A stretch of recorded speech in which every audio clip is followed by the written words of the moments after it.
Black pepper, cornflour, carrot, అల్లం వెల్లుల్లి powder paste, egg, chicken. ఒక 750 ml వాటర్ వేసుకోవాలి. వాటర్ కొంచెం వేడెక్కిన తర్వాత అందులో కొంచెం క్యారెట్, చికెన్,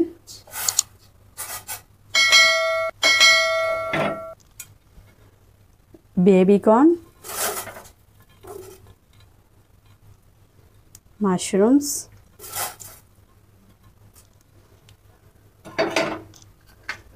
వేసి బాగా ఒక 20 minutes వరకు కూడా బాగా ఉడకబెట్టుకోవాలి.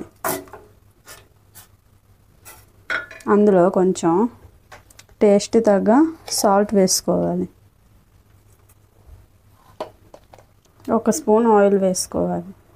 వేసుకొని బాగా కలుపుకొని 20 minutes బాగా ఉడకబెట్టుకోవాలి. ఉడుకుతుంది.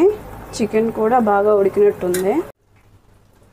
ఇలా ఉడికిన తర్వాత చికెన్ పీస్ స్టవ్ సిమ్లా పెట్టుకొని చికెన్ పీస్ని తీసుకోవాలి ఒక ప్లేట్లోకి.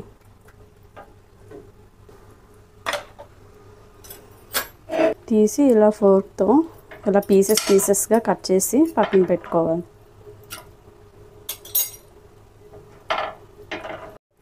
ఇలా చికెన్ పీసెస్లో ఇలా కట్ చేసుకోవాలి. ఇలా కట్ చేసుకున్న తర్వాత ఈ పీసెస్ని ఉడుకుతున్న వెజిటేబుల్స్లో ఇలా వేసుకోవాలి.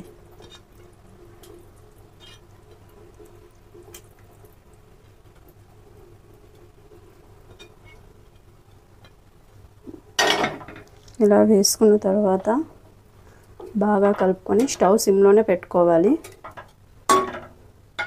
కలుపుకున్న తర్వాత అందులో బ్లాక్ పెప్పర్ 1/2 స్పూన్ వేసుకోవాలి. సోయా సాస్, టమాటో కచప్,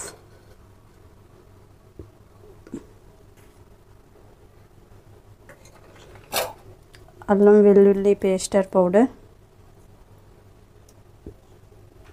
వేసుకొని బాగా కలుపుకోవాలి. మూత పెట్టుకోవాలి. ఇలా ఒక 5 minutes బాగా ఉడకాలి. కార్న్ఫ్లోర్ నేను 1.5 స్పూన్ తీసుకున్నాను. తీసుకొని అందులో కొంచెం వాటర్ వేసి బాగా కలుపుకొని వేసి మూత తీసుకొని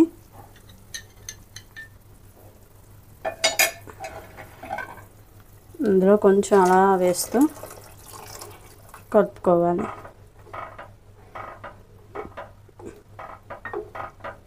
ఇలా వేసుకున్న తర్వాత స్టవ్ సిమ్లో పెట్టుకొని ఇంకో 10 minutes బాగా ఉడకబెట్టుకోవాలి.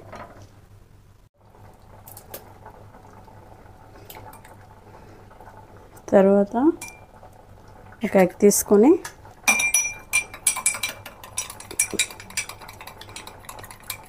బాగా స్మాష్ చేసుకొని